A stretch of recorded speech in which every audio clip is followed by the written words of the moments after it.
Sarah next. Justin? Hey Sarah, how are you? Hi Sean, long time no speak. How long has it been? I'm your Wednesday, your Whack Job Wednesday special. Oh, good.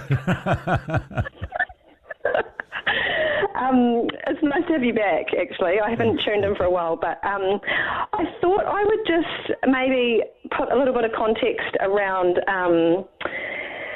the whole tourism changes that are happening and the feminism thing and the transgender thing and also the climate change thing, because I went to see Helen Clark and Teresa Gatting speak, not last week, but the week before in Tauranga. Yeah, what were they speaking They very much were very clear about how, isn't it wonderful that we have this intersectional government that's never been so feminist and never been so gay and never been so Maori Renaissance. So there's that issue going on. And then they've got, okay, we're going to do the global reset. New Zealand needs to be at the forefront of that. We need to change our tourism sector. We need to change our primary industry sector. We need to get into the Internet of Things, and we need to be leading that conversation. And when we talk about the reset, we need to be bringing in the sustainability climate change goals from the United Nations. So these are people at the highest levels of New Zealand influence that are talking about these issues. This is not a public discussion that's just coming out of nowhere. These ideas and have one been gets seeded the for a feeling very long it's highly bloody opportunistic when people are fearful of their lives and their futures, that a whole bunch of basically bossy people come in and say, oh, well, we're just going to change everything now while you're busy trying to save your life and your job. Absolutely, absolutely. And if you look at the World Economic Forum and you look at Klaus Schwab's work, he's written books about it, and it's called The Global Reset.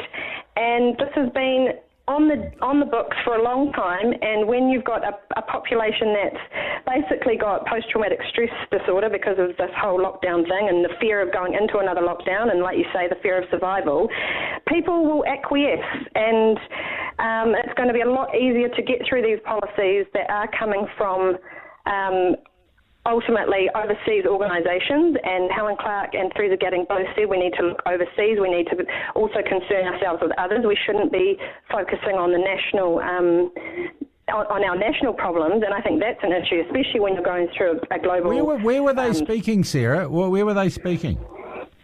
At the Holy Trinity Church. It was an event for the Cambodian Charitable Trust.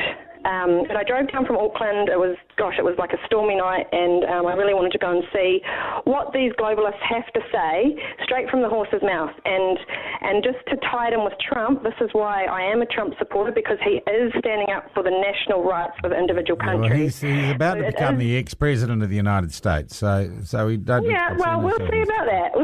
Oh, come on, Sarah, don't. No, I can't let you go any further. You know he's lost. Well, look, I mean, you admitted it yourself like a couple of weeks ago that when the Republicans cheated, I mean, like you were just saying, well, Al Gore did the statesman-like thing and just conceded, and I was quite shocked with your comments. I don't know how you can actually suggest that conceding to fraud is... No, there was no... Show me one example of fraud, Sarah. If you look at No. Give me one example. So McInerney's got the whole folder. All the stuff's going to come out. Sarah, There's affidavits. Oh, it's all going to come out. No, Sarah, it's not. Well, the only thing that's going to come out is Donald Trump's going to come out of the White House and not go back in.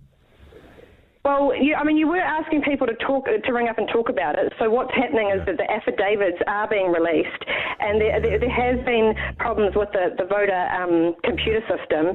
And look, I would like to tie it again back into the whole New Zealand system as well. Like John Podesta came to New Zealand and said that New Zealand is for voter fraud. So and like he's trying to say it's the Russians. Why would he even? Because I really agree with you. I really agree with your views on Helen Clark and others who'd say it's time for global reset, and that's bullshit, and they should be told to naff off in no uncertain terms.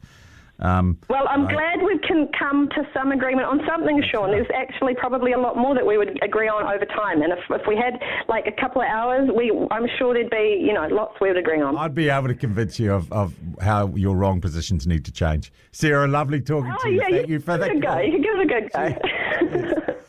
Thank you, Sarah.